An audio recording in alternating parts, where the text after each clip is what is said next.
வணக்கம். இது crime time. நான் நந்தா.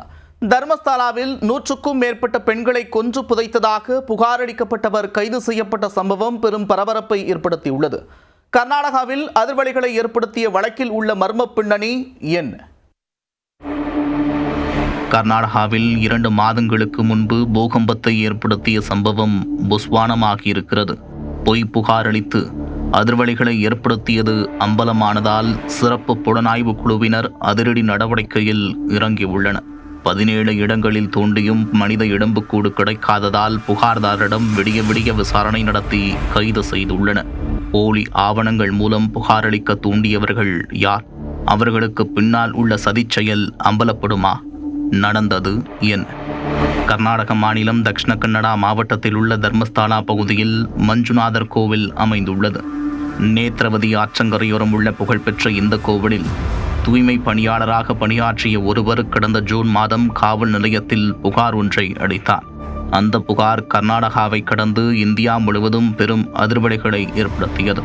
கடந்த 1995 முதல் 2014ஆம் ஆண்டு வரை கோவிலில் தூய்மை பணியாளராக பணியாற்றிய போது பெண்கள் மாணவிகளின் உடல்களை புதைக்க கட்டாயப்படுத்தியதாக கூறி அதிர்ச்சியளித்தார். 19 ஆண்டுகளில் 100க்கும் மேற்பட்ட பெண்களின் உடல்களை புதைத்ததாகவும் கூறி பூகம்பத்தை ஏற்படுத்தினார். கர்நாடக அரசியலையே ஆட்டி வைத்த இந்த புகார் குறித்து விசாரிக்க 20 பேர் அடங்கிய சிறப்பு புலனாய்வு குழு அமைக்கப்பட்டது.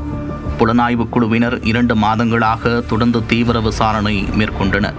புகார்தாரரின் பெயரை வெளியிடாமல் ரகசியம் காத்த போலீசார் அவரை முகமூடி அணிந்து கொண்டே விசாரணைக்கு அழைத்து சென்றனர். கோவில் முன்னாள் ஊழியர் கூறியபடி நேத்ரவதி ஆற்றங்கரையோரம் 17 இடங்களில் குழி தோண்டி ஆய்வு செய்யப்பட்டது. ஆனால் ஓரிடத்தில் மட்டும் சிதைந்த எலும்புக்கூடு கிடைத்தது. இருந்தபோதும் அந்த உடலின் மண்டை ஓடு கிடைக்கவில்லை. குறிப்பிட்ட இடத்தில் தொழில்நுட்பத்தை பயன்படுத்தி ஆழமாக கருவிகளை இறக்கி சோதனை செய்யப்பட்டது. அத்துடன் அறிவியல் பூர்வமாகவும் சிறப்பு புலனாய்வு குழுவினர் விசாரணையை தீவிரப்படுத்தினர். 17 இடங்களில் தொடர்ந்து மேற்கொண்ட ஆய்வில் பெண்களின் எலும்புக்கூடு எதுவும் கிடைக்கவில்லை. இதனையடுத்து அதிகாரிகளின் சந்தேக பார்வை புகார்தாரர் மீது திரும்பியது. உடனே அவரை பிடித்து அதிகாரிகள் விடிய கிடுக்குப்பிடி விசாரணை மேற்கொண்டனர். விசாரணையில் அவர் பொய் புகாரளித்தது அம்பலமானதாக போலீசார் தரப்பில் தெரிவிக்கப்பட்டுள்ளது. மேலும் போலியான ஆவணங்களை தயாரித்து புகார் கொடுத்ததும் கண்டுபிடிக்கப்பட்டது. இதனையடுத்து BNS பிரிவு 229 படி பொய்யான ஆதாரங்களை வழங்கி போலியாக புகாரளித்த குற்றச்சாட்டில் அவர் மீது வழக்கு பதிவு செய்து கைது செய்தனர். இதுவரை ரகசியம் காக்கப்பட்ட நிலையில் அவரின் பெயர் வெளியிடப்பட்டுள்ளது.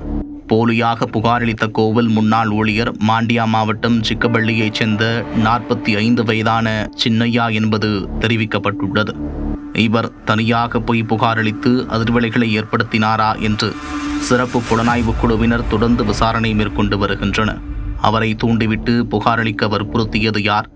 100 பெண்களை புதைத்ததாக கூற வைத்து கர்நாடக அரசியலில் புயலை கிளப்பியதன் பின்னணி என்ன? போலியாக ஆவணங்களை தயார் செய்து சதித்திட்டத்தை தீட்டியதற்கு பின்னணியில் உள்ளது யார் என்ற பல்வேறு கேள்விகளுக்கு விடையை தேட விசாரணையை தீவிரப்படுத்தியுள்ளன. தர்மஸ்தாலாவில் பாலியல் வன்கொடுமைக்கு உள்ளாக்கப்பட்டு 100க்கும் மேற்பட்ட பெண்களின் உடல்களை புதைத்ததாக கோவில் முன்னாள் ஊழியர் அளித்த புகார் போலியானது என்பது அம்பலமானதால் கர்நாடகாவில் பரபரப்பு ஏற்பட்டுள்ளது.